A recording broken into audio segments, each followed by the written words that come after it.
ரெங்கராஜன் மகேஸ்வரன் அவர்களே, இந்த துறையிலே உங்களுக்கு நீண்ட கால அனுபவம் இருக்கிறது.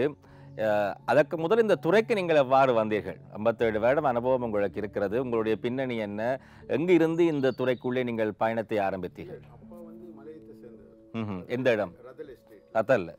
இருந்துட்டு அப்புறம் அப்பாவோட அவருடைய பிரதர் வந்து முதல்ல கொழும்புக்கு வந்தார். வந்துட்டு ஒரு ஒர்க்கில் ஜாயின் பண்ணி அப்புறம் திருப்பி அவர் ஒரு கடன் ஓப்பன் பண்ணோன்னா அப்பாவும் அவரோட ஜாயின் பண்ணி 2 பேரும் சேர்ந்து இந்த துறையில் முன்னேறி வந்தாங்க. தங்கத்தில் ஏன்னா நாங்களும் எல்லா மலையத்தில் உள்ளவங்க யாருமே கஷ்டப்படாத ஃபேமிலியில் எல்லாம் கஷ்டப்பட்டு வந்தவங்க தான். ஆமாம், அவங்கவுங்க முன்னேற்றத்துக்கு தான் முக்கியத்துவம். அவங்க திறமைகள் இருந்தால் முன்னேறலாம் முக்கியமாக. ஏன்னா அது பின்னணி வந்து அவங்க ஃபாதர் மதர் எல்லாம் ஒரு நாட்டுடைய முன்னேற்றம் அவங்க தனியான்னு வராது, அவங்க ஃபேமிலியை பொறுத்தும் இருக்கு. அப்போ பரம்பரையாக உங்களுடைய அப்பாவுடைய காலத்திலிருந்து இந்த துறைக்குள்ளே தான் இருக்கிறீர்கள். அடுத்த சந்ததியும் இதே துறைக்குள்ளே தான் பொதுவாக செல்வார்கள். அதான் அந்த பரம்பரையாக செல்லுகின்ற ஒரு பண்பு. இப்போ இவ்வளவு அனுபவம் உங்களுக்கு இருக்கின்ற பொழுது இப்பொழுது ஒரு கேள்வி பொதுவாக இருக்கிறது, தங்கம் குறைவடையாதா என்ற ஒரு கேள்வி. என்னால் அகண்டு தானே நாங்கள் மண்ணை கீழே தங்கத்தை ஒரு கனியமாக நாங்கள் எடுக்கிறோம். போக போக போக தங்கத்தினுடைய அகழுகின்ற பொழுது இந்த வளங்கள், அருமையான வளங்கள் அழிந்து விடாதா, இல்லாமலாகி விடாதா என்ற ஒரு கேள்வி இருக்கிறது. அந்த அளவுக்கு அழிகிறதுக்குள்ள இப்போ நீங்கள் முதல்லாம் சவுத் ஆஃப்ரிக்காவில் வந்து தான் அந்த சுரங்கங்கள் இது பண்ணி ஸ்டார்ட் பண்ணாங்க தங்கத்தை எடுக்க. ஒரு டன் மண் எடுத்தால் 40 கிராம்ஸ் கிட்ட வரும், 45 பவுன் கிட்ட வரும். இப்போ அதே இடத்துல போய் நீங்கள் தோண்டி எடுக்க போனால் 3 கிராம்ஸ் தான். ஏன் குறைகிறது? ஏன் குறையுது? இப்படி குறைஞ்சு போயிட்டு அடுத்த ஸ்டெப் இன்னொரு சுரங்கத்துக்கு போவாங்க.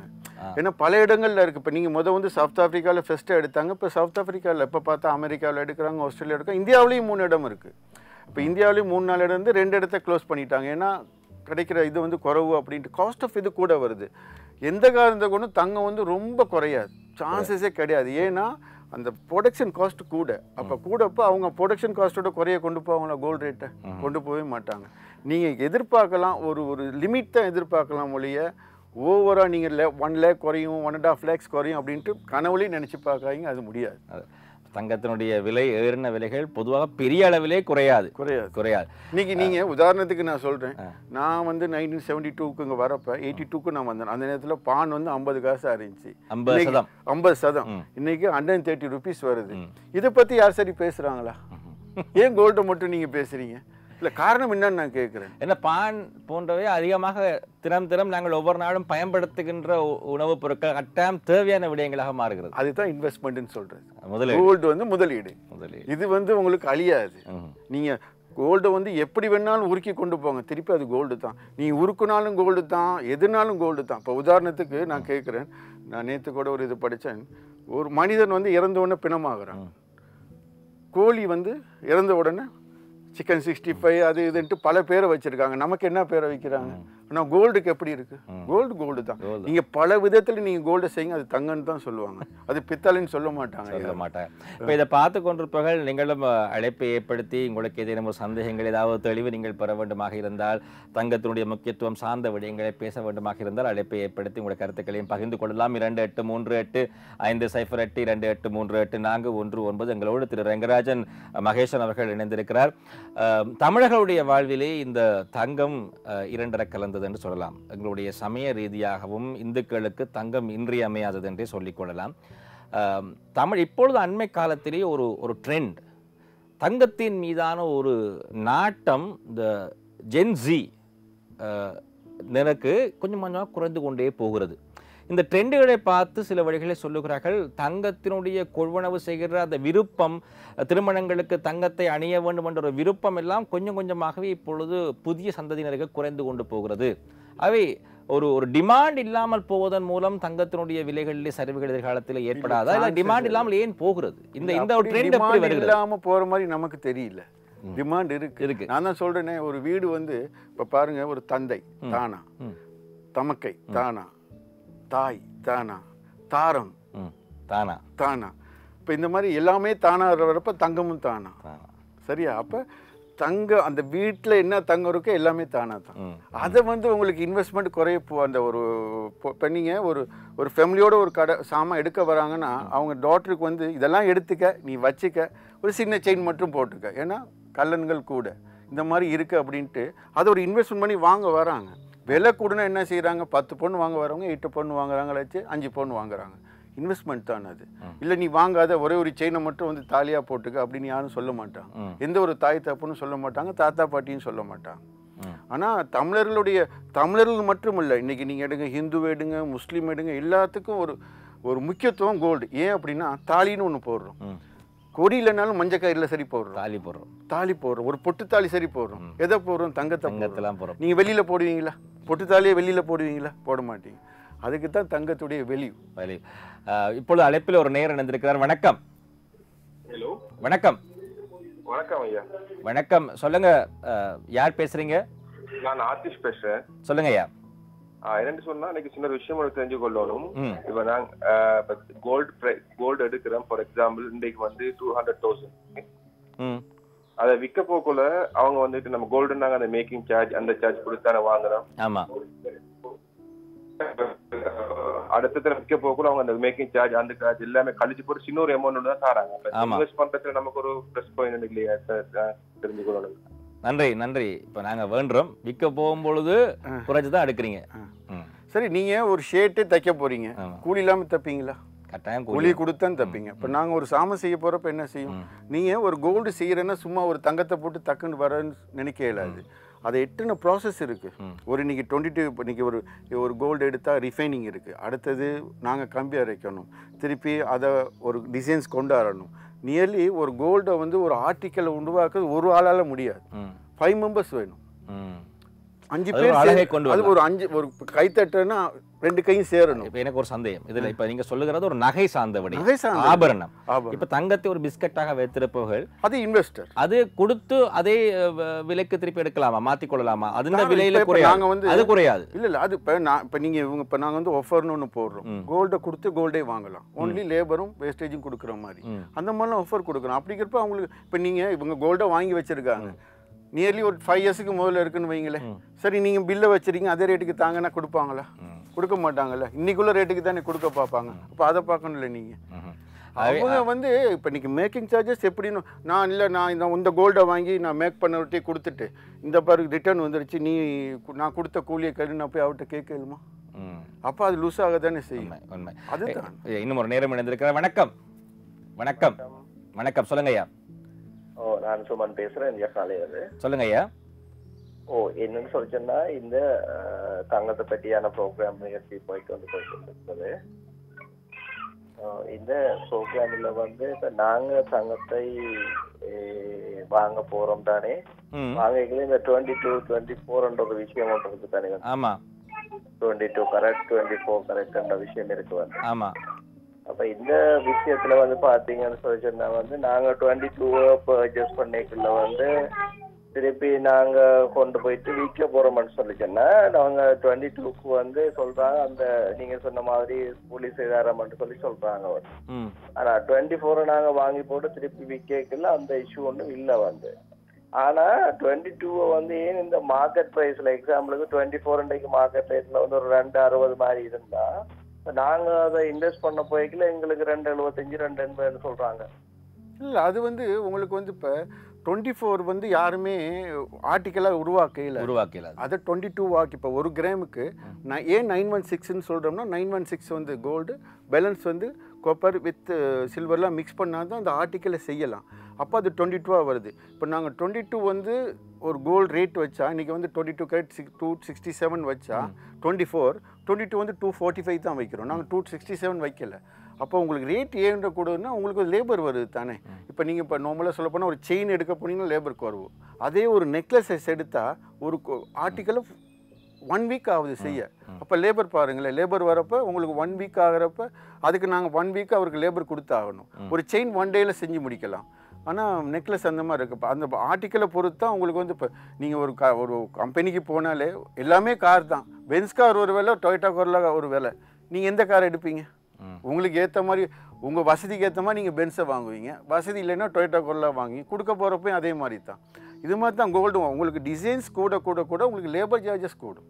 ஏன்னா number of days working days வந்து உங்களுக்கு கூடிக்கிட்டே போகுது. இதுதான் மெயின் காரணம். அதாவது ஒரு ஒரு ஒரு ஊழியர்கள் அதில் இணைக்கப்பட்டு அதில் ஒரு பெரிய ஒரு ப்ரோசஸ் ஒன்று நடந்துதான் ஒரு அழகான ஒரு ஆபரணத்தை நாங்கள் செய்கிறோம்.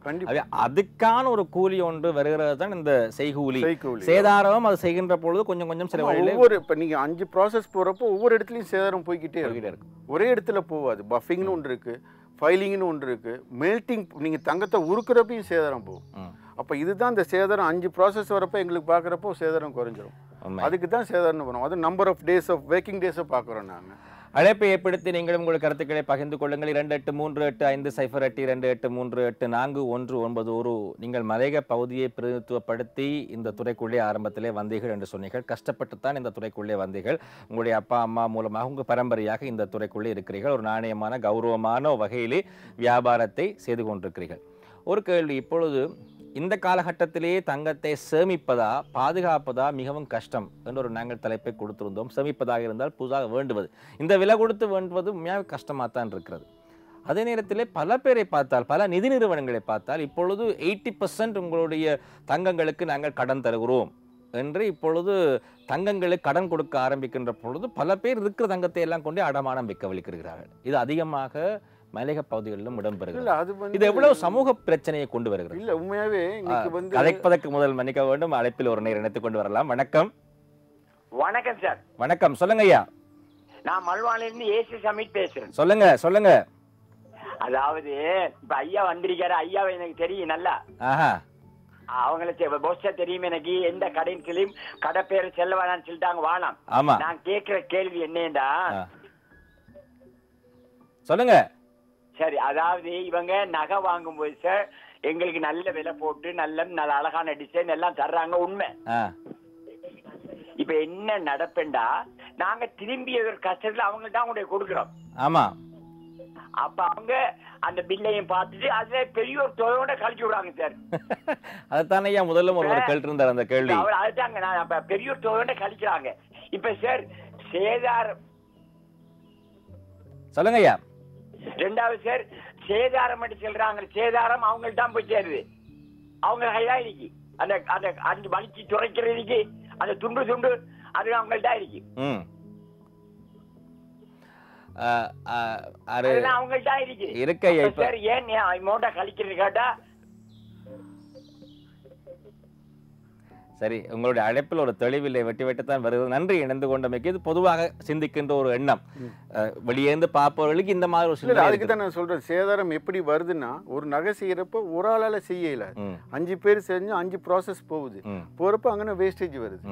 அதான் அந்த கூலியும் அப்படித்தான். கூலினா இப்போ ஏன்னா இப்போ நீ எந்த சாமான் எடுத்தாலும் கூலி இல்லாமல், அதான் நான் சொல்கிறேன், ஒரு ஷர்ட் தைக்க போனால் கூலி இல்லாமல் தச்சு கொடுப்பாங்க முடியாது. திருப்பி நீங்கள் அதை ரிட்டர்ன் கொண்டு போய் கொடுக்க இயலுமா? கொடுக்க இயலாது. இந்த கூலியை கழிச்சிட்டு சரி எடு ஷர்ட் அப்படின்னு யார்கிட்ட சரி போய் கேட்க இயலுமா? நகை கடையில் கேட்கலாம். கூலியை கழிச்சிட்டு எனக்கு காசு தானே கேட்கலாம். ஒரு ஷர்ட்டை போய் கேட்பீங்களா? நீங்கள் கேட்க மாட்டீங்க. ஒரு உதாரணத்துக்கு சாம்பிள் தான் இதெல்லாம். ஒரு வர்த்தகம் என்று வருகின்ற பொழுது வர்த்தகத்துக்கு வர்த்தக பார்வை இருக்கிறது. சில வேளைகளிலே இப்போ உங்களுக்கு அடகு வைப்பதற்கு உங்களுக்கு விருப்பம் இல்லை என்றால் அடகு வைக்க வேண்டிய அவசியமும் இல்லை. ஆனால் இதுதான் அந்த வர்த்தக முறை, இதுதான் வியாபார முறை என்றால் அதை ஏற்றுக்கொண்டுதான் நாங்கள் அந்த வர்த்தகத்துக்குள்ளே ஈடுபட வேண்டும் என்ற ஒரு எண்ணப்பாங்கை நாங்கள் நுகர்வோராக இருப்பவர்கள் அல்லது வியாபாரத்துக்கு நாங்கள் கடன் அடகு வைப்பவர்கள் சிந்திக்க வேண்டிய ஒரு விடயம். இதுதான் அந்த முறையாக இருக்கிறது என்றால் அதை ஏற்றுக்கொண்டுதான் நாங்கள் போக வேண்டும். வணக்கம். வணக்கம். Good morning sir. வணக்கம் அம்மா. வேகமா சொல்லுங்கம்மா. சொல்லுங்கம்மா. நகை செய்யற வீடுங்க இருக்கு தானே, சில வீடுங்க இருக்கும். அந்த வீட்டுங்கள்ல ஜன்னல் இருக்காது. அவங்களோட வீட்டுங்கள்ல ரூம்ல எல்லாம் ஜன்னல் இருக்காது. அது வந்து அந்த நகை டஸ்டா வெளியே போகாம இருக்கிறதுக்கா இல்ல பாதுகாப்புக்கா? ரெண்டுக்கும் சொல்லலாம். ரெண்டுக்கும் சொல்லலாம். இப்ப நிறைய ஃபேக்டரிஸ்ல வந்து நகையெல்லாம் ஜன்னல் வைக்க மாட்டாங்க. ஏன் அப்படின்னா வரவங்க எல்லாம் நல்லவங்கன்னு சொல்லல. கோல்ட் ஸ்மித் வராங்க தானே, ஆசாரியர்கள், அவங்க ஜன்னல் வழியா கூட வெளியில ஒரு சின்ன துண்டை ஒரு மஞ்சடியை போட்டா கூட இதாகும். ஒன்றும் டஸ்ட் போகாமையும் இருக்கலாம். ஏன்னா செய்யறப்ப டஸ்ட் வந்து வெளியில போச்சுன்னா எடுக்க இல்லாது. இதுல ஓவர்லவ் சரி இன்னைக்கு ஒரு 10% 20% எங்களால கலெக்ட் பண்ண இயலும். அதுக்கு தான் நான் சொல்றேன். நீங்க போய் பாருங்க, ஸ்ட்ரீட்ல நைட்டு 12 மணிக்கும் ரோட கூட்டிக்கிட்டு இருப்பாங்க. ஏன்னா வேஸ்டேஜ் வெளியில இருக்கு. ஒரு காலில் கூட கழுவிட்டு தான் போகணும். நீங்க இங்கெல்லாம் இப்படி வெளியூர்லாம் எடுத்தீங்கன்னா ஒரு ஃபேக்டரியில வேலை செஞ்சு அவர் வெளியில போறப்ப குளிச்சுட்டு தான் போகணும். இல்லை, ஏன்னா டஸ்ட் எல்லா இடத்துலையும் இருக்கு. ஏன்னா டஸ்ட் பறக்கும், ஒரு முடியில கூட இருக்கும். அது டஸ்ட் தங்க டஸ்டா? தங்க டஸ்ட். அதை கூட குளிச்சு எடுப்பாங்க. அதான் நீங்க சீ ஸ்டேட்டுக்கு பின்னால் ராத்திரி இரவு போவிகளாக இருந்தால் எல்லாரும் அதிலிருந்து ஏதோ ஒரு வகையில மீன் எடுப்பது போல் செய்து கொண்டே இருப்பாங்க. அதுதான் வேஸ்டேஜ்னு வெளியே போவது. வணக்கம் வணக்கம் வணக்கம் வணக்கம் ஐயா. வணக்கம். சண்டை ஒரு உண்மை. இப்ப முதல் 2 நேரம் ஒன்றுக்கு பின்னர் கேள்வியும் ஒரு உடையும் அந்த மாதிரி பேசினாங்க. அதுல நானும் அந்த இவங்களை தங்கம் வெளியில போய் அந்த மண்ணை கூட்டி அடிக்கி அதுல இருந்து தங்கத்தை எடுத்து வாழ்க்கையை கொண்டு நடத்துவங்க நிறைய பேர் இருக்கிறாங்க. அப்படியா? அப்ப நாங்க நகக்கடற்கரை அது தவிர்க்க முடியாதது ஒன்று. அதை எப்படியோ வீட்டுக்கு எண்ணெய் இல்லாம பூட்டினாலும் எப்படி பூட்டினாலும் அது காற்றோட காற்றாக பறந்து வெளியால சென்று நீங்க செட்டிதேர்வு பார்த்தீங்கன்னா அப்படி ஒரு நீட்டான ஒரு உலகத்துல எங்கேயும் அப்படி ஒரு பெரிய இருக்க முடியாது. உண்மை அளவு அழகாவே இருக்கும். நிச்சயம். ஆகவே சேதாரம் என்பது இன்றியமையாது, கட்டாயம் வரும், தவிர்க்க முடியாது. உங்களோட கேள்வி என்ன ஐயா? அடுத்த விசேஷம் என்னன்னா அந்த தங்கத்தை ஐயா சொல்லுங்க உங்களோட கேள்வி என்ன? இந்த கேள்வி ஒன்றும் இல்லை. நான் டிவியை பார்த்து கொள்ள இருக்கிற கூட உண்மையா நான் கண்ட இந்த விஷயத்தை சொல்றேன். அடுத்து எந்த நிலைப்பாடு என்னென்றால் கேள்வி ஒன்றும் இல்லை. இந்த நகை என்ற விஷயத்தில மனுஷன்கள் கூடுதலாக எங்களை சிறுபான்மை இலங்கையை பொறுத்த அளவில் எங்களோட சிறுபான்மை 2 சமூகங்கள்லாம் கூடுதலாக முட்டி மோதுறதை காண்றேன். இதே அந்த அளவில் தங்களை அதே இந்த நகையை தேடுற அளவுக்கு கூடுதலாக அறிவுல இவங்க உச்சகட்டத்தை அடைச்சாங்கன்னா இவங்களோட வாழ்க்கையில எந்த தளம்பலும் வராது நிலைப்பாடு. நன்றி. பொது கருத்து. தங்கத்தை தேடுகின்ற அளவு அறிவையும் தேட வேண்டும். ஆனால் தங்கத்தையும் அறிவையும் சமதராசிலே போட்டு பார்க்கக்கூடாது ஐயா, அது வித்தியாசம். அறிவுக்கு என்றுமே அழிவில்லை. அந்த அடிப்படையில் தங்கத்தை கொண்டு வரவே முடியாது. ஆகவே இந்த கல்வி பின்னணியையும் தங்கத்தையும் இணைத்துக் கொள்வது என்பது பொருத்தமான ஒரு நிலைப்பாடா என்பது தெரியவில்லை. தங்கம் சம்பந்தமாக பேசிக்கொண்டிருக்கிறோம். இவரிடம் இதை விட என்ன கேள்வி கேட்க முடியும் என்று சிந்திக்கிற மாதிரி ஒரு கேள்வி என்னிடம் இருக்கிறது. இப்பொழுது தங்கம் வேண்ட முடியுமா என்பதுதான் என்னுடைய கேள்வி. அதாவது இப்போ செப்டம்பர் மாதம் வருகின்ற பொழுது திருமண நிகழ்வுகள் எல்லாம் இடம்பெறுகிறது. ஒரு 6 மாதத்துக்கு முதலே தங்கம் வேண்ட ஆரம்பித்துள்ளார்கள், நகைகள் வேண்ட ஆரம்பித்துள்ளார்கள். இப்பொழுது இந்த சடுதியாக ஏறிக்கொண்டிருக்கின்ற இந்த தங்க விலைகள் இவ்வாறு இருக்கின்ற பொழுது இப்போ நாங்கள் தாலி செய்வதோ அல்லது நகைகள் வேண்டுவதோ என்ன அடிப்படையில் திட்டமிட்டுக் கொள்ளலாம் என்பதுதான் என்னுடைய கேள்வி. ஆனால் முதலாவது ஒரு நேரம் இணைந்திருக்கார். வணக்கம். வணக்கம். வணக்கம் ஐயா. வணக்கம். வணக்கம். சொல்லுங்கம்மா. சொல்லுங்க ஐயா. இல்ல நாங்க பாருங்க இந்த சின்ன காலத்துல எங்கட பாத்திமார் இந்த குழந்தை பிறந்த உடனே இந்த பிள்ளைகளுக்கு தாய்ப்பாலோட தங்கத்தை உரசி கொஞ்சம் நாக்குல வச்சு விடுவாங்க. ஆமா. அதே மாதிரி பாருங்க இந்த எலி கடிச்சிட்டால் அந்த கடிச்ச இடத்துல தங்கத்தை நகையை அப்படி சூடாக்கிட்டு அந்த இடத்துல சுடுவாங்க. என்னன்னா அது ஒரு மாற்று வழியா. இது மாதிரி ஐதீக வழி எதுவும் இருந்தா இன்னும் நீங்க ஐயாவுக்கு தெரிஞ்சிருந்தா சொல்லுங்களேன். இல்ல ஒரு மருத்துவத்துக்கு உதவுவது தான். இப்ப பாருங்க தங்க புஷ்பம் சொல்றாங்க. அந்த காலத்துல எம்ஜிஆர்லாம் தங்க புஷ்பம் சாப்பிட்டுட்டு தங்க கலர்ல இருந்தாங்க. உண்மையா ஒரு கலர் நான் நேரா பார்த்திருக்கேன். ஒரு டிஃப்ரெண்ட் கலர் அந்த தங்க புஷ்பத்துக்கு.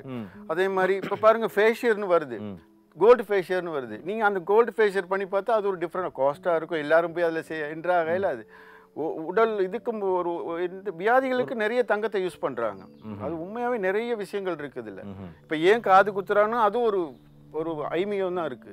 காது குத்துறது இருக்கு, தாலி போடுறதுக்கு ஒவ்வொன்றுக்கும் அந்த தங்கத்துடைய சக்தி இருக்கு கூட. நீங்க கடவுளை எப்படி நம்புறீங்களோ அதே மாதிரி தங்கத்தை நம்புங்க. அவ்வளவு தங்கத்துக்கு ஒரு ஈர்ப்பு சக்தி இயற்கையாகவே இருக்கிறது. அதனாலதான் ஆலயங்களிலே பார்த்தால் எல்லாம் அதிகமாக எல்லா கடவுளையும் அலங்கரிக்கின்ற பொழுது தங்கத்தினால் அலங்கரிப்பது. நாங்கள் தங்கத்தை அணிந்து செல்ல வேண்டிய இடமாக ஆலயத்தை பார்க்கிறோம். ஏனென்றால் அங்கு இருக்கின்ற மந்திர உச்சாரணங்கள் எல்லாம் அந்த அதிர்வெல்லாம் எங்களுடைய தங்கத்தின் மூலமாக எங்களுடைய உடம்புக்குள்ளே கடத்தப்படுகிறது என்பதனால் அந்த தங்கத்துக்கு ஒரு தனி முக்கியத்துவம் இருக்கிறது. இப்ப இன்னும் ஒரு நேரம் இருந்திருக்கிறார். வணக்கம். வணக்கம். வணக்கம். வணக்கம். வணக்கம். சொல்லுங்கம்மா. திருமதி சரஸ்வதி ரவீந்திரன். சொல்லுங்கம்மா. வேகமா பேசுங்கம்மா. சொல்லுங்கம்மா.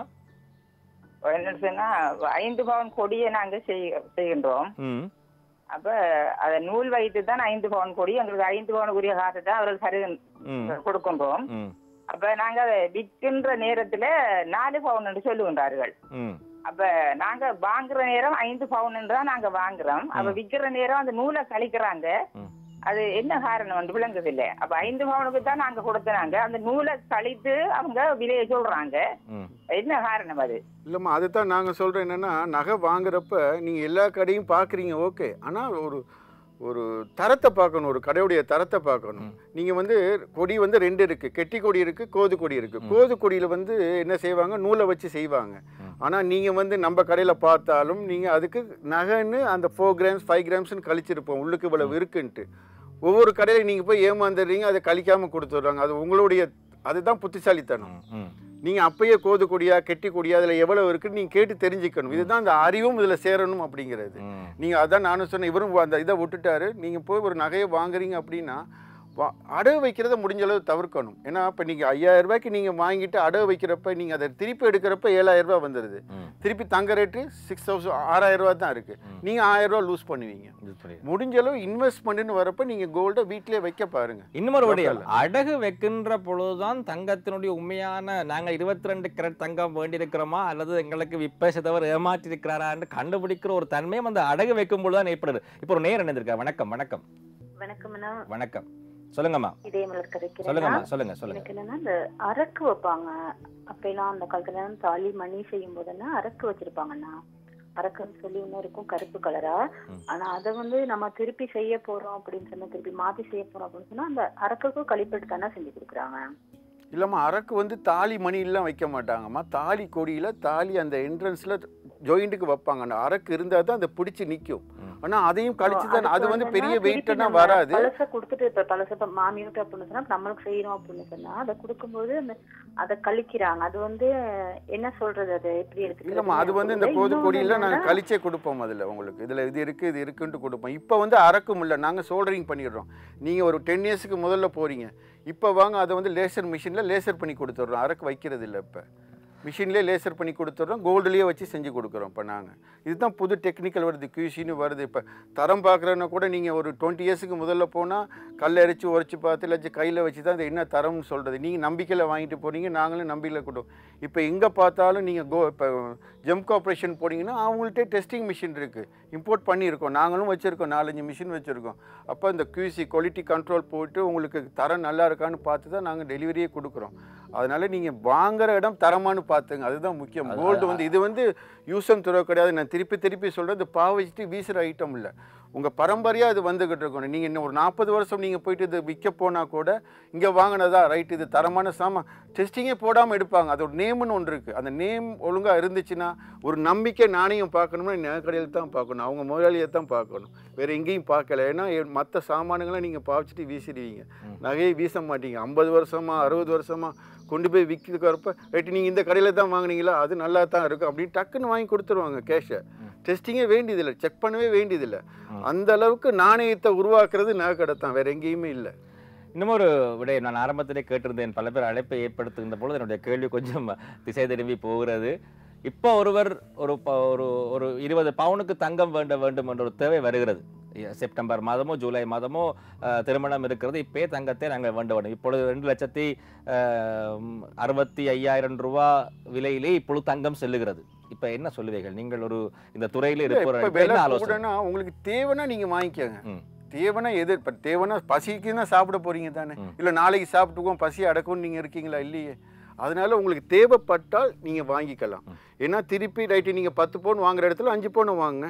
சரி, அடுத்த 5 பவுன் குறைஞ்சின்னா அதில் ரைட்டு எங்களுக்கு கொஞ்சம் குறைச்சி கிடச்சின்னா அதை வாங்க. அதுவும் கூடிடுச்சுன்னா நீங்கள் அப்புறம் யோசிப்பீங்க, ஐயோ அப்பயே 10 பவுன் வாங்கியிருக்கலாமே அப்படின்னு. இதை தங்கத்தை வாங்குறத பற்றி நீங்கள் யோசிக்காங்க. அப்பப்போ என்னென்ன மார்க்கெட் இருக்கோ நீங்கள் இன்வெஸ்ட்மெண்ட்டு வாங்கி வச்சு நீங்கள் விற்றுட்டு லாபம் பார்க்கணுங்கிறப்ப நீங்கள் அதை யூஸ் பண்ணிக்க, மைண்டை அறிவை யூஸ் பண்ணி செஞ்சுக்கங்க. நீங்கள் உங்கள் சொந்த யூஸுக்கு அந்த மாதிரி நீங்கள் வாங்குறப்ப நீங்கள் அப்பப்போ என்ன ரேட் இருக்கோ பார்த்து வாங்கிறீங்க நீங்கள். சரி, அதான் முதலீடாக நீங்கள் பார்த்து விற்பனை வியாபாரமாக பார்க்கின்ற பொழுது மூளையை பயன்படுத்தி நாங்கள் அந்த தங்கத்தை வேண்டும். ஆனால் எங்களுடைய தேவைக்காக தங்கத்தை நாங்கள் வேண்டுகின்ற பொழுது கொஞ்சம் கொஞ்சமாக நீங்கள் வேண்டிக் கொண்டு போங்க. அந்த விலை ஏற்றத்தை பெரிய அளவில் சிந்திக்கக்கூடாது. அந்த ஒரு திருமணம் வருதுன்னா வேண்டித்தானே ஆக வேண்டித்தான் ஒன்றும் செய்ய முடியாது. இப்போ இதில் ஒரு விடயம், இப்பொழுது அதிகமாக ஆண்களுக்கா பெண்களுக்கா தங்கம் அதிகம் அது மூலம் நாட்டம் இருக்கிறது என்று பொதுவாக நாங்கள் தலைப்பிலே கொடுத்திருந்தோம். முந்தையெல்லாம் ஆரம்ப காலத்திலே ஆண்களுக்கு அந்த நாட்டம் இல்லை, பெண்களுக்கு மட்டும்தான் இருந்தது. இப்பொழுது ஆண்களுக்கும் தங்கத்தின் மீதான ஒரு ஈர்ப்பு இருக்கிறதா? உங்களுடைய பார்வை நிறுவனத்திலே எப்படி இருக்கிறது? இல்லை, இன்னைக்கு வந்து தங்கத்தை பெண்களுக்கு தான் நார்மலாக நாட்டங்கள் கூட நாங்கள் என்ன சொல்கிறோன்னா நாங்கள் சொல்கிறது தான் அவங்க கேட்குறாங்க. வாங்கி வைங்கன்னா நாங்கள் காசை கொடுக்குறோம், அவங்க வாங்கி வச்சிடுறாங்க. அதுதான் இன்வெஸ்ட்மெண்ட். நாங்கள் வந்து அதை உடுத்தி பார்க்கணும், நாங்கள் இதாக பார்க்கணும், கல்யாணத்துக்கு நிறைய செயின் போடணும், மோதிரம் போடணும் நாங்கள் நினைக்கிறது இல்லை. நம்ம வீட்டில் இன்வெஸ்ட்மெண்ட்டுன்னு இருக்கா கோல்டு, அதுக்கு தான் முக்கியத்துவம் கொடுப்போம் நாங்கள். ஆனால் ஆண்கள் வந்து முக்கியமாக தங்கம் போடணும் ஒரு இது கிடையாது. அதான் நீங்கள் சொல்கிற கருத்து ஒரு நியாயமான கருத்து. ஆண்களுடைய முடிவு வேண்டி வையுங்க முதலீடு என்ற அடிப்படையில் முடிவு செல்லும். அதை போட்டு அலங்கரித்து பார்க்குற ஒரு ஆசை பெண்களுக்கு தான், ஆண்களுக்கு கொஞ்சம் குறைவாக தான் இருக்கு. ஆனால் சரிக்கு சமமாக ஆண்களுக்கு தங்கம் வேண்டுதல் ஆர்வம் எதில் வருகிறது என்றால் இந்த முதலீடு என்ற பார்வையிலேயே ஆண்களுக்கு வருகிறது. இன்னும் ஒரு கேள்வி, இப்பொழுதெல்லாம் அண்மை காலங்களிலே நாங்கள் பார்க்கின்ற பொழுது திருமண நிகழ்வுக்கெல்லாம் போகின்ற பொழுது தங்கத்திலிருந்து கொஞ்சம் எங்களுடைய அடுத்த சந்ததியினர் மாறுகிறார்கள். இப்போ நகைகளே அணியாமல் செல்லுகிறார்கள். இப்பொழுது புது ட்ரெண்டாக வருகிறது. அதாவது முந்தையெல்லாம் அதிகமாக சங்கிலி போடுவார்கள், அதிகமாக காப்புக்கு போடுவார்கள். இப்போ ஒரு காப்பு ஒரு சங்கிலி என்ற அடிப்படையில் தங்கத்தை பயன்படுத்துகின்ற அளவு குறைகிறது. ஏன் தங்கத்தினுடைய அழகிலே அவர்களுக்கு ஒரு நாட்டம் இல்லாமல் போய்விட்டதா இல்லை என்ன காரணத்துக்காக? இல்லை அப்படின்னு சொல்கிறதுக்கு இல்லை. இப்போ வந்து ட்ரெண்டு மாறுறது அப்படின்னா அது அவங்களுடைய வீட்டுடைய பேரண்ட்ஸை பொறுத்தது. ஏன்னா நீங்கள் அந்த காலத்தில் நீங்கள் வெளியூர்லாம் போயிருக்க மாட்டீங்க. இப்போ எல்லாருமே வெளியூர்லாம் போனால் அவங்க வந்து 14 கேரட் 12 கேரட் அந்த மாதிரி சிம்பிளாக அழகாக உடுத்த பார்க்குறாங்க. அதே தான் இங்கேயும் வந்து அவங்க பார்க்குறாங்க இப்போ உள்ள ட்ரெண்டில் உள்ளவங்க. ஆனால் அதே அவங்க அம்மா அப்பா வந்து இன்வெஸ்ட்மெண்ட்டுன்னு வாங்கி வச்சுருக்காங்க. இந்த இது மகளுக்குன்னு வாங்கி வச்சிடுறாங்க. அதாவது இப்போ இந்த ட்ரெண்டு கேட்ட அடிப்படையில் ஒவ்வொரு வர்ணத்திலே குறைந்த அளவு பவுன்ஸ்களிலே, அதாவது குறைந்த விலையிலே இப்பொழுது இந்த கலருக்கேற்ற அடிப்படையில் இப்பொழுது ஆபரணங்களை வேண்ட ஆரம்பித்ததனால் தங்கத்தை அதிகமாக பயன்படுத்துவதில் ஆனால் வேண்டி வச்சிருக்காங்க. வீட்டில் நீங்கள் பாருங்கள், அவன் மகளுக்குன்னு இருக்கும் 10 பவுன். ஆனால் அவள் கையில் போட்டிருக்கிறது ஒரு 1/2 பவுன் காப்பும் 1/2 பவுன் செயினும் இருக்கும். நேர்மைத்தன்மை நாணயத்தன்மை எந்த இடத்திலே இருக்க வேண்டும் என்று கேட்டால் இந்த தங்க வியாபாரத்திலே கட்டாயமாக இருக்க வேண்டும். இல்லாவிட்டால் இந்த வியாபாரம் நீண்ட காலத்துக்கு ஒரு நாளும் ஒருவரால் கொண்டு செல்லவே முடியாது. நேர்மையாக நாணயமாக தங்க வியாபாரம் செய்யாவிட்டால் வாய் மூலமாகத்தான் இந்த விற்பனைகள் எல்லாம் இடம்பெறுகிறது, ஒரு சந்தைப்படுத்தல் எல்லாம் இடம்பெறுகிறது. ஆகவே நேர்மை நாணயம் அங்கு தவறப்படும் பட்சத்தில் அந்த கடைக்கு யாரும் போக மாட்டார்கள். ஏன் இதை சொல்கிறேன் என்றால் ஒரு கஸ்டமர் கேர் ஒரு தங்க கடை இடத்திலே மிக முக்கியத்துவம் வாய்ந்ததாக இருக்கும். பல தங்க கடைகளுக்கு நீங்கள் போயிருந்தால் பார்த்திருக்கிறேன் திரு மகேஸ்வரன் அவர்களே, எவ்வளவு பெரியவர்களாக இருந்தாலும் எல்லாரையும் சார் சார் என்று சொல்லுகின்ற ஒரு பண்பு, மிகவும் தங்களை தாழ்த்தி வருபவர்களை உயர்த்தி கதைக்கின்ற ஒரு தன்மை, இது தங்கக்கடை வியாபார துறையிலே எல்லா இடத்திலும் இருக்கிறது. நான் சொல்றேன், அது ஏன் அந்த அளவு கஸ்டமர் கேருடைய முக்கியத்துவம் ஏன் இந்த துறைக்கு வருது? வீட்டுக்கு ஒரு விருந்தாளியா போறீங்க, வரவேற்பு எப்படி இருக்குன்னு பாப்பீங்க. வா உட்காரு அப்படின்னா நீங்க அடுத்த பின்ன அதுல போடுவீங்களா, வந்து உட்காருங்க இந்த டீயை குடிங்க அப்படின்னு சொன்னா அடுத்தது அந்த வீட்டுக்கு போக சந்தோஷமா இருக்கும். அது மாதிரி தான் கடையும். நாங்க ஸ்டார்டிங் ஒரு வந்து இறங்குல இருந்து கடைசி வரையும் அவங்கள உபசரிக்கிற முறை இருக்கு. இப்போ இது வந்து வாக்கிங் கஸ்டமருக்கும் இப்போ நம்ம நகை வியாபாரம் எடுத்தால் ஜெனரேஷனாக வருது. வாக்கிங் கஸ்டமருங்கிறப்ப இன்றைக்கி ஒரு ஃபாரினுக்கு போகிறீங்க, வந்துட்டு சாமானை வாங்கிட்டு போயிட்டா திருப்பி அந்த கடைக்கு போகிறதுக்கு சான்சஸே இல்லை. அப்போ நாங்கள் வந்து ஒரு கஸ்டமரை வந்து வாக்கிங் கஸ்டமராக நினைக்கக்கூடாது. பரம்பரையாக வரத்துக்கு நாங்கள் என்ன வழி இருக்கோ, எப்படி அவங்கள வரவேற்று உபசரிக்கிறோமோ அதுதான் ஒரு கஸ்டமர் கேர்னு சொல்கிறது. சில இடங்களிலே தர்ம சங்கடமாக இருக்கும். அன்றைக்கி தொடர்ச்சியாக கதைப்பதற்கு முதல் ஒரு நேயர் இணைந்திருக்கிறார். வணக்கம். வணக்கம், அழைப்பில் இருந்தீங்க. 283850 2838484119. சில வழிகளில் பார்த்தால் ஒரு அரை மணித்தேரம் 1 மணித்தேரம் தங்கத்தை பார்வையிடுவார்கள். இதை பார்ப்போம் அதை பார்ப்போம் என்றெல்லாம் சொல்லுவார்கள். எல்லாத்தையும் கேட்ப கடைசியிலே ஏதோ ஒரு வகையில் திருப்தியற்ற அடிப்படையிலே ஒன்றுமே வேண்டாமல் சொல்லுவார்கள். அப்படி போகின்ற பொழுது உங்களுக்கு கோபம் வராது? இல்லை, கோபம் வரக்கூடாது. ஒரு பிஸ்னஸ்ன்னு எடுத்தால் பொறுமை வேணும். ஒரு மனுஷனை உயர்ந்த இடத்துக்கு கொண்டு போகிறது பொறுமை தான், வேறு எதுவுமே கிடையாது. கோபப்படாமல் பொறுமையாக இருந்தால் அவர் வாழ்க்கையில் எங்கேயோ போகலாம். எல்லாத்துக்கும் கோபப்பட்டு பொறுமை இழந்தால் அவர் வந்து முன்னேற்றத்துக்கு தகுதியற்றவர்னு தான் நான் சொல்லுவேன். அதுவும் நகைக்கடையில் நீங்கள் டெக்ஸ்டைலில் போடுங்க, எவ்வளோ சாரி எடுத்து போடுறாங்க, மடித்து வைக்கணும். பொறுமை வேணும், எதுக்குமே பொறுமை வேணும். அதே மாதிரி தான் நகைக்கடையில் எவ்வளோ சாமான் வேணாலும் நாங்கள் காமிக்கலாம். அவங்க எடுத்துகிட்டு போகலன்னா ரைட்டு, அடுத்த டைம் எங்கள் பேச்சுக்கோசரம் வருவாங்கன்னு ஒரு நம்பிக்கை. இன்னும் கொஞ்ச நேரம் மட்டும்தான் இருக்கிறது. ஒரு தங்கத்தை வேண்டுவது, தங்கத்தை சேமிப்பது என்பது ஒரு பெரிய ஒரு சவாலான விடயம்தான். அது எப்படி நாங்கள் பழக்கத்துக்குள்ளே கொண்டு வரலாம்? சொன்ன மாதிரி தாத்தா பாட்டி அந்த காலத்துல சொல்லும்போது அட்வைஸ் ஒன்று எடுக்கலாம். இன்னைக்கு இப்போ நீங்கள் உங்கள் வீட்டிலேயே வந்து பிள்ளைகள் இருக்காங்கன்னா உங்களுக்கு பர்த்டே வருதா இல்லை இன்னைக்கு ஒரு நல்ல நாள் வருதா, அந்த சமயத்தில் நீங்கள் நகையை வாங்கி கொடுங்க. நீங்கள் வெட்டிங் ஆனிவர்சரியா ஒரு நெக்லஸை வாங்கி கொடுங்க. சும்மா ஹோட்டலுக்கு போயிட்டு செலவு பண்ணிவிட்டு ஒரு சாரியை வாங்கி கொடுத்தா அது வந்து இன்வெஸ்ட்மெண்ட் கிடையாது. நீங்கள் இந்த மாதிரி ஒரு கோல்டாக வாங்கி வச்சா பரம்பரையாக அவங்க நினச்சி பார்ப்பாங்க. இதை வாங்கி போட்டு பார்த்துக்கலாம். சாப்பாடு வாங்கி சாப்பிட்ட உடனே அது மறந்து போயிடும். அடுத்த நாள் இன்னொரு கடைக்கு போய் சாப்பிட்டோன்னா அது மறந்து போயிடும். திரு மகேசன் அவர்கள் சொல்லுவாங்க, பொதுவாக பணம் படைத்தவர்கள் தங்கம் வேண்டுவார்கள், சாமானியர்களுக்கு எப்படி இல்லை இது வந்து இப்போ நீங்கள் எப்படி கொண்டலாம் இல்லை இப்போ மலையத்திலே எடுங்களே, நீங்கள் ஒரு 1000 rupees செலவு எடுக்கிறீங்க. இப்போ அந்த காலத்திலலாம் அப்பா அம்மாலாம் வகுத்து கொடுப்பாங்க. இன்றைக்கி 1000 ரூபா காசு வந்துச்சுன்னா இதுக்கு சேமிப்பு, இந்த தீபாவளிக்கு இது நகை வாங்குறதுக்கு எதுக்கு அப்படின்ட்டு நகை வாங்குறதுக்கு ஒரு அமௌண்ட்டை போட்டு வைங்க, ஒரு 200 ரூபாவை. நீங்கள் நிறைய பேர் என்ன செய்கிறாங்க, எடுத்தால் ட்ரிங்க்ஸ் எடுக்கத்தான் பார்க்குறாங்க. அந்த ட்ரிங்க்ஸ் எடுக்கிறத நாள் ஒரு 200 ரூபான்னு சேர்த்தா மாதத்துக்கு எவ்வளோ வருதுன்னு பாருங்கள், வருஷத்துக்கு எவ்வளோ வருதுன்னு பாருங்கள். 1 கிராம் வாங்க. நீங்கள் தங்கம் வந்து 5 பவுன் தான் வாங்கணும், இல்லை 1/2 பவுனும் வாங்கலாம், 1/4 பவுனும் வாங்கலாம், 1 கிராம் வாங்கலாம். 1 கிராம் வாங்கினா தகுதிக்கு ஏற்ற மாதிரி சேமிப்பு. அப்போ அதை சேர்த்துட்டு போகலாம். அது வந்து கைக்கு வரப்போ நீங்கள் வருஷ கணக்கில் பார்த்தா 8 கிராமாக இருக்கும். அப்போ அவங்க கண்ணுக்கு தெரியாமல் அது சேமிப்பு. அது இப்போ நீங்கள் மற்ற ஆர்டிக்கல் தான் நீங்கள் வாங்கணும், கூலி சேதாரம் கூட அப்படின்னா ஏன் பவுன் காசாக வாங்கலாமே? அதுக்குன்னு கோயின்ஸ் இருக்குது, கோயின்ஸை வாங்கி வைங்க. அது சேமிப்பு. அதில் வந்து உங்களுக்கு சேல்ஸ் பண்ணுறப்ப பெரிய சேதாரங்கள் வராது, இழப்பும் வராது உங்களுக்கு. அதில் அந்த மாதிரி வாங்கி வைங்க. நீங்கள் பாவிக்காமல் நீங்கள் சேமிப்புன்னு போகிறப்ப கோயின்ஸுக்கு போகலாம். அதான் சின்னதாக சிறியதாக 1 கிராம் எங்களை விரலுக்கேற்ற வீக்கம் போல் எங்களுக்கு எது வசதியோ அதன் அடிப்படையில் தங்கத்தை கொஞ்சமாக நாங்கள் சேமிக்கப்பட வேண்டும். ஒரு பிறந்த நாளாக இருந்தால் என்ன, ஒரு திருமண நிகழ்வாக இருந்தால், ஒரு வீட்டுக்கு நாங்கள் முதலாவதாக போவதாக இருந்தால் என்ன, ஒரு சாக்லேட்டை ஒரு பிஸ்கட்டை வேண்டுகின்றி போவதை தாண்டிலும் இந்த மாதிரி ஒரு தங்கத்தை ஒரு அன்பளிப்பாக கொடுப்பது, சிறிய அளவிலேனும் கொடுத்தாலும் அது வளர்ந்து கொண்டேதான் போகும். தகுதிக்கேற்ற மாதிரி கொடுக்க வேண்டும். அதான் அந்த விடயம் தான். பொதுவாக நாங்கள் நினைப்போம் இது பணக்காரர்கள் மட்டும்தான் ஒரு தங்கத்தை வேண்டலாம் என்று. தகுதிக்கேற்றாற்போல் நாங்கள் தங்கத்தை வேண்டலாம் என்ற ஒரு விளக்கத்தை கொடுத்திருந்தீர்கள். நீங்கள் மலையகத்தை சார்ந்தவராக இருக்கிறீர்கள், அங்கிருந்து தான் இங்கே வந்து நீங்கள் வியாபாரம் செய்தீர்கள். இந்த இப்போ சொல்லுகின்ற பொழுது சொன்னீங்களே, பல பேர் இந்த மதுவுக்கு அடிமையாகத்தான் அதிகமாக பணத்தை இழக்கிறார்கள் என்று. ஒரு பக்கத்திலே மலையகத்தில் இருக்கக்கூடிய ஒரு அம்மா தங்கத்தை வேண்டி சேமிப்பார். அங்க இருக்கக்கூடிய அப்பா அந்த தங்கத்தை அடகு வைத்து மது அருந்துவார். இந்த ஒரு சமூக விடயத்தை நீங்கள் எவ்வாறு பார்க்குறீங்க? இல்லை, இது ஒரு மன கஷ்டமான ஒரு நீ கேட்குற கேள்வியும் இதுதான். நம்மளால அதை ஜீரணிக்க முடியல. ஏன்னா மலையத்தில் உள்ளவங்க நிறைய பேர் இந்த மது அருந்தியே, ஒரு மது அருந்துனா ஒரு ஃபேமிலியை எந்த அளவுக்கு முன்னேற்றலாம், பிள்ளைங்களை எப்படி படிக்க வைக்கலாம், எப்படி முன்னேற்றங்கள், அந்த எண்ணங்கள்லாம் குறைஞ்சிரும். அவங்களுக்கு ஒரே எண்ணம் சம்பாதிக்கிறோம், போய் மது அருந்தணும். அப்போ ஒரு தங்கத்தை சேமிக்கிற எண்ணம் கூட அவங்களுக்கு வராது.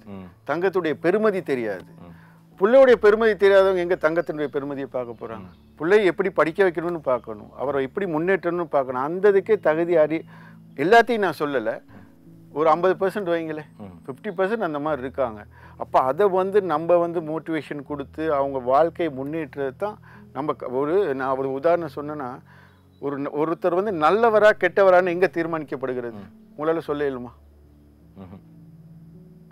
அவர் சொர்க்கத்துக்கு போறாரா நரகத்துக்கு போறாருன்னு தீர்மானிக்கிறது கூட ஒரு இறப்புல வந்து பேசுறவங்க. எத்தனை பேர் ஒரு நல்லவர் இறந்து போயிட்டாரு, இந்தெல்லாம் செஞ்சாங்க அப்படின்னா அது சொர்க்கம். இவர் இவ்வளவு தீர்மைகள் செஞ்சாரு, இவர் போயிட்டாரு, அதனால பரவாயில்லன்னா அது சொர்க்கம். தீர்மானிக்கப்படுகிற இடமே வந்து கடைசி இறப்பில் தான். அப்போ அதை நம்ம வந்து ஒரு சொர்க்கத்துக்கு நாம் போகணும் அப்படின்னா நம்மளால முடிஞ்சு. இப்போ நம்மள்கிட்ட ஸ்டாஃப் இருக்காங்கன்னா, இவ்வளோ பேர் இருக்காங்கன்னா, நாளைக்கு அவங்க நினச்சி பார்க்கணும், இவ்வளவு செஞ்சாங்களே இவ்வளவு அதைத்தான் நம்ம எதிர்பார்க்கணும். எதையுமே போகிறப்ப யாரும் கொண்டு போக போகிறதில்ல, அதை மட்டும் மனசில் நினச்சி வச்சுக்கணும். நிச்சயம் கொண்டு போகிறது வந்து பெயர் தான். அந்த இறப்பில் ஐயோ இவர் போயிட்டாரே நல்லவர் அப்படின்னு சொல்கிற எண்ணங்கள் வரணும் எல்லாத்துக்கும். அதை நம்ம உருவாக்கணும். அதுதான் நம்மளுடைய லைஃப். கிட்டத்தட்ட உங்களோட நிறுவனம் உட்பட பல நிறுவனங்கள்லேயே ஒரு 300 பேருக்கு மேல் தொழில் புரிபவராக இருக்கிறாங்க. 300 பேர் என்று சொன்னால் கிட்டத்தட்ட ஒரு 1200 பேருக்கு சமமான 300 உழைப்பாளிகள். ஒரு குடும்பத்துக்கு ஒருவரின் அடிப்படையில் ஒரு 1400 பேர் சார்ந்த ஒரு குடும்பத்துக்கு 300 பேர் பிரதிநிதித்துவப்படுத்துவர்களாக நாங்கள் எடுத்துக்கொள்ளலாம். இப்போ இவர்களை மலையகத்திலே தான் இவர்கள் பொதுவாக உங்களுடைய நிறுவனங்களில் வேலை செய்வதெல்லாம் மலையகத்திலிருந்து வருபவர்கள். இவர்களுக்கு தங்குமிட வசதி, அதுக்கான அனைத்து வசதிகள் எல்லாம் செய்து கொடுப்பீர்கள் நீங்கள். அதை தாண்டி உங்களுடைய நிறுவனத்துக்கு சமூக பார்வை, அதாவது மலையக சமூகத்துக்கு செய்ய வேண்டும், ஒரு சமூக மலையக சமூகம் மட்டுமல்ல இந்த சமூகத்துக்கு செய்ய வேண்டும் என்று நீங்கள் செய்கின்ற செயற்பாடுகள் என்ன? இல்லை அது வந்து நிறைய மோட்டிவேஷன் கொடுக்குறோம். இந்தியாவில் இருந்தெல்லாம் கூப்பிட்டு வந்து எவ்ரி இயர் 4-5 மோட்டிவேஷன் ப்ரோக்ராம்ஸ்லாம் நிறைய பேர் கொடுக்குறோம். ஸ்கூல்ஸுக்கு உதவி செய்கிறோம். எல்லாம் இப்போ நாங்கள் ஒவ்வொரு ஸ்கூல்ஸாக போயிட்டு எவ்வளோ கஷ்டப்படுறாங்கன்னு பார்த்துட்டு அவங்களுக்கு தேவையான சாமான்கள்லாம் வாங்கி கொடுத்து ஆன்மீகத்தை பற்றியும் நாங்கள் மோட்டிவேஷன். இப்போ ஆன்மீகத்தை பற்றி இப்போ உதாரணத்துக்கு நான் சொல்ல போனால் ஆன்மீகத்தில் நிறைய பேருக்கு போய் ஆஞ்சநேயருக்கு வந்து வெத்தலை மாலை போடுறாங்க. ஏன் வெத்தலை மாலை போடுறாங்கன்னு தெரியல, கேட்டால் பதில் சொல்ல தெரியாது. ஆன்மீகத்தை உருவாக்கணும். அந்த காலத்தில் சீதை வந்து காட்டுக்குள்ளே வந்து ஆஞ்சநேயர் முத பார்த்த உடனே ஆஞ்சநேயருக்கு வந்து ஒரு நன்றி கடன் சொல்கிறதுக்கு என்னன்னு தெரியல. டக்குன்னு பார்த்தா வெத்தலை இருந்துச்சு, எடுத்து வெத்தலையை கொடுக்குறாப்புல சீதை. அப்போ இன்றைக்கி எங்கே போனாலும் ஒரு பத்திரிகை வைக்க போனாலும் சரி, இன்றைக்கி ஒரு நல்ல விஷயத்துக்கு போனாலும் எல்லாம் யூஸ் பண்ணுறது என்ன, வெத்தலை. நம்ம ஒரு வேண்டுதல் பண்ணி ஒரு மாலையை போட்டுட்டு வேண்டுதல் சொல்கிறதும் ஆஞ்சநேயருக்கு ஒரு நன்றி கடன் தான். அப்போ இந்த மாதிரி ஆன்மீகமும் சரி மற்ற விஷயங்களும் சரி சொல்லி புரிய வைக்கணும் மக்களுக்கு. அந்த செயற்பாடுகளை உங்களுடைய நிறுவனம் மூலமாக நிறைய செய்கிறேன். நீங்கள் ஒரு நேரம் இருந்திருக்கா? வணக்கம். வணக்கம். வணக்கம். வணக்கம் ஐயா, சொல்லுங்க, கேளுங்க. ஆபரணங்கள் இல்லாம தங்கத்தை தனியா வேண்டி சேமிக்க முடியுமா? ஆமா, ஆபரணங்கள் இல்லாம தங்கத்தை தனியா வேண்டி சேமிக்கலாம் ஐயா. சேமிக்கலாம். அதுதான் நாங்க அதுதான் இந்த பவுன் காசு சொல்றோம், அந்த மாதிரிலாம் வாங்கி வைக்கலாம். அது ஆபரணம் கிடையாது. சொல்லுங்க, வேற கேள்வி இருக்கா? ஆபரணம் இல்லாமல் வேறு வழியிலே நாங்கள் சேமிக்கலாமா? இப்போ ஒரு காயின் என்று சொன்னாலுமே, ஒரு கோல்ட் காயின் இல்லாட்டி பிஸ்கட் எல்லாம் நாங்கள் வேண்டி எங்களுடைய வீட்டிலே நாங்கள் வைத்துக் கொள்ளலாம். வீட்டிலே வைக்க பாதுகாப்பு இல்லை என்றால் பேங்க்ல கொண்டே லொக்கரில் வைக்கலாம். சரி, இந்த அடிப்படை இப்போ ஒரு சின்ன பொதுவான கேள்வி. இப்போ எல்லா வீட்லையும் நீங்கள் நினைக்கிறீங்களா தங்கம் இருக்கிறது என்று? முதலாவது, தங்கம் இருக்கிறவர்கள் எல்லாரும் வீடுகளிலே தங்களுடைய அலமாரிக்குள்ளே அதை ஒரு இரும்பு பட்டிக்குள்ளே போட்டு பாதுகாக்கிறார்களா? எல்லோரும் வங்கிகளுக்கு சென்று ஒரு ஒரு ஒரு அது வந்து அவங்கவுங்க இருக்கிற ஏரியாவை பொறுத்து எல்லா இடத்துலையும் சொல்றாரு. நீங்கள் லோக்கல்லையும் வைக்கலாம், வீட்லேயும் லோக்கல்ஸ் வச்சு அதுலேயும் வச்சுக்கலாம். அது வந்து நான் தான் சொல்கிறேன், நீங்கள் எங்கே வச்சாலும் தங்கம் வந்து கரையாக வந்து அரிக்காது, எந்த காரணத்தை கொண்டு வீணாக போகாது. நம்ம மூளையை யூஸ் பண்ணி அதை பாதுகாக்கணும், அவ்வளவுதான்.